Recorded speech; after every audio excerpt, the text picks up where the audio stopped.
Good morning, children. Hope you all are safe, healthy, and staying at home. Last class, we started a new chapter, Water a Precious Resource. We had done the introduction. Today, we are going to do how much of water is available on the earth which is usable, as well as in what forms it is present in a nature or in an environment. So, we are going to start with how much of water is available, page number 194 of your NCERT book. Look at the picture of the earth taken from space. Why does it appear blue? Children, can you tell why does it appear blue? It appears blue due to the presence of water on the earth. Surely you can guess. You are aware that about 71% of the earth's surface is covered with water. 71% of the earth's surface is covered with water, rest is land. But this 71%, is it usable? Is it in usable form? No. 71% of water, mostly it is available in sea and oceans, which is very salty, which cannot be used. River and lakes also cannot be used, as ice caps and glaciers, which cannot be used. Only what it can be used? Groundwater. Groundwater can be used. So how much of groundwater is there? It's very less in amount and proportion. So starting with it, almost all the water on the earth is contained in seas and oceans, rivers, lakes, ice caps, as groundwater and in the atmosphere. However, most of this water is not fit for human consumption. We cannot use it. The water that is fit for use is fresh water, that is potable water.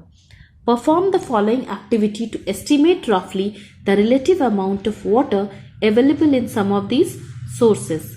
This is an activity, children. You can read it, go through it, understand it. Most of us assume water to be a limitless resource. Children, but is it exactly a limitless resource? No, it's not. It's limited. But still, we are knowing that water cycle is there in the nature. This you have read since class 4. You have been reading class 6. You have read very well with all the processes. So we are going to repeat it once again. First, what Bujo tells, let's see. Bujo wondered about the alarmingly small quantity of water available for our use. Bujo is telling us that amount of water on the earth is very less, which is potable, so it is a matter of concern. Paheli quickly calculated and found that this amount is roughly 0.006% of all water found on the earth. Only this minute percentage of water is potable water. Rest of the water is not usable. From this activity, can you appreciate the actual amount of water available for human use? Does the finding worry you? Discuss this in your class. Now, forms of water. Water is available in 3 forms. You all know it. What are the 3 forms, children? Solid, liquid, and gas. Solid form, snow and ice. You know it's a solid. Liquid, as water, it is present in sea, oceans, lakes, rivers. As gas, it is present as water vapor and humidity, moisture in the atmosphere. So we are going through it. What is water cycle? The continuous movement of or cycling of water from land to atmosphere and coming back again to the land in environment. This is called water cycle. Are you afraid that continuous use will someday exhaust all the water available for use? Yes, we do, but there is a cycling of water, so the amount of water is always constant. It never goes low or high. You know that water on the earth has been maintained for millions of years by various processes which make the water cycle. You have studied the water cycle in class 6. Write in your own words what you know about the water cycle. You know that when water circulates through the water cycle, it can be found in all the 3 forms, that is, solid, liquid, and gas. At any given time, somewhere on the earth, the solid form, snow and ice, is present as ice caps at the poles of the earth, snow-covered mountains, and glaciers. Liquid water is present in oceans, lakes, rivers, and even groundwater. The gaseous form is the water vapor present in the air around us.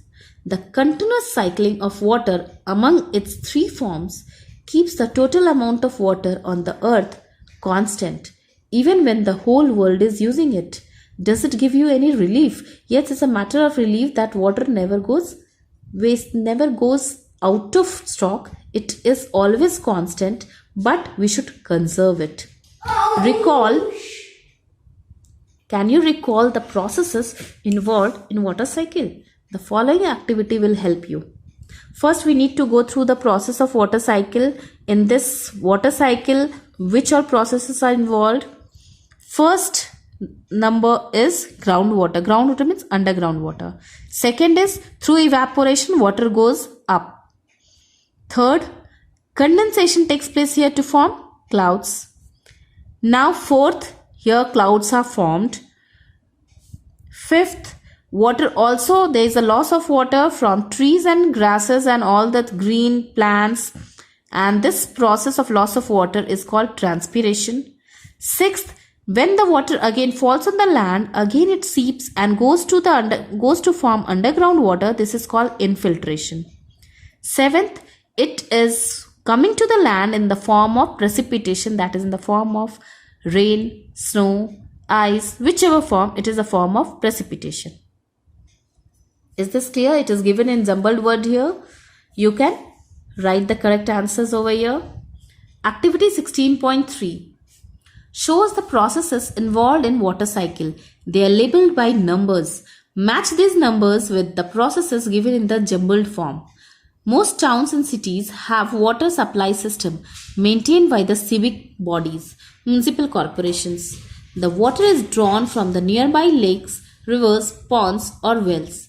The water is supplied through a network of pipes. All of you must be having a supply of water at your home. You must have seen how it comes to your home.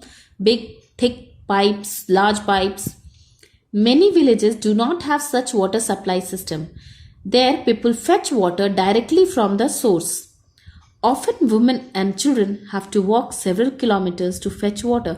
This we often see in Rajasthan or in dry lands. There, women have to carry lots of pots for carrying water. For long distances, they have to move on. The children suffer a lot. They cannot attend school regularly since they spend hours in fetching water. This you must have seen people living in dry land. They have to go long distances to fetch water. A large number of people draw water from wells, tube wells or hand pumps. From where do these sources get water? These all sources get water from the main source is rain. So from there all the sources get water. Women have to perform a number of household chores. If they have also to spend time to fetch water, it adds to their burden. Fetching water also becomes a work for them, which is a hard work, covering long distances, having water on their heads. So this much we have read today.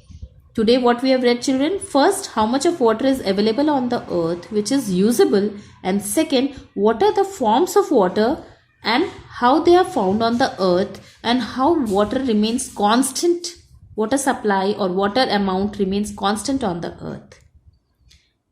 So that's all for today, children. Please go through the chapter. If you have any doubts, you can ask me through WhatsApp or even through Campus Care. Thank you, children.